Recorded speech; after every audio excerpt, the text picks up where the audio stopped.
with Becca from the SPCA, and she's brought in this adorable puppy named Endora, very unique name. So tell me just a little bit about how she came to the SPCA. Yeah, so she came in with her mom, we think. We could tell she was a little bit older, so we just kind of assumed. So we named her Bewitched. But yeah, they were found just out by the dog park, and Bylaw had picked them up from there. And so they brought them into our care. And so I think they've been with us since about around the beginning of October. Yeah, and so currently it's just her left now. Her other friend got adopted. They looked very similar together, except the other one was a little bit more red. So we're not really too sure what to call them. They're very unique. She's very unique looking.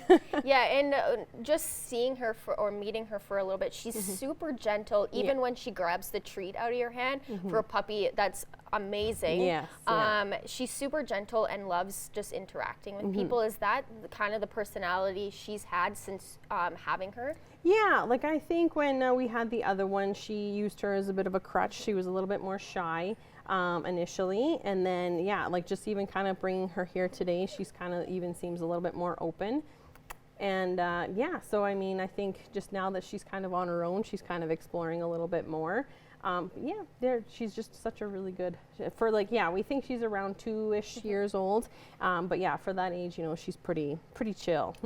And have you, when the other dog wasn't around, have you noticed how she interacts with other dogs, or even, you know, walking past the cats this morning? Yeah, she seemed really fine with it. Like she didn't care too much about walking past the cats today. And then the other dogs, she kind of seems like she is missing out on the fun if she's a little bit further away from them. So I really think that she would, I mean, even if you don't have a dog, she'd still be fine. But I think if you have another dog at home that likes other pooches too, I think she would be really happy in a home with another dog as well.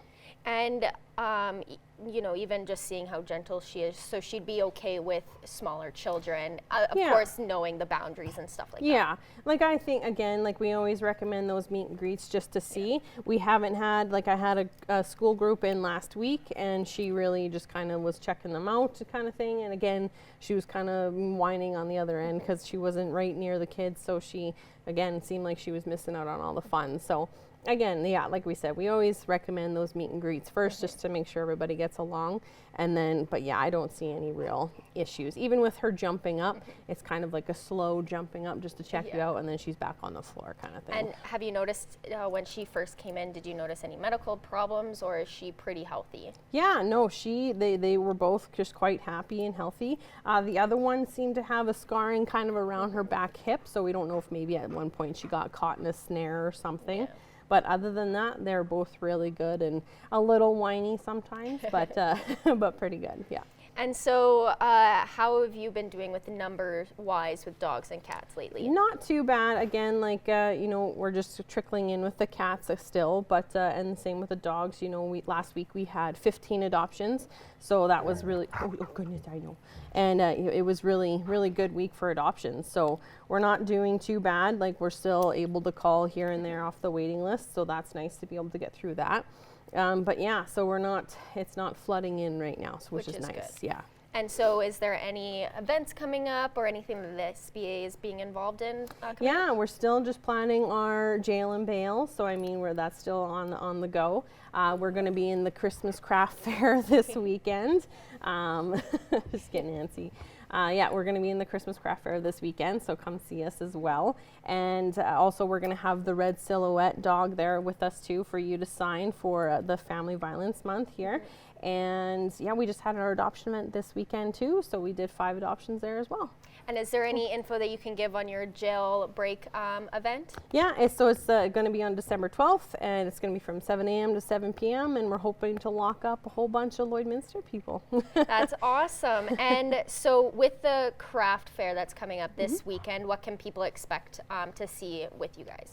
Yeah, we're just going to have all of our information there. Normally by this time we have our licenses, but it's a little bit slow on getting them this year, or for our 2020 licenses, but we should be having those within the next next month, and we'll start selling them for the 2020 year. But yeah, like I said, we'll have the red silhouette pup there for everyone to sign with, and then yeah, just some of our volunteer information or fostering information, all of that fun stuff. All right, well, thank you so much for bringing in Endora and all this information. Yes, thanks for having us. Pet Project is brought to you by Quick Pick Waste Disposal, Lloydminster's #1 waste and recycling hauler. Quick Pick is waste collection you can depend on.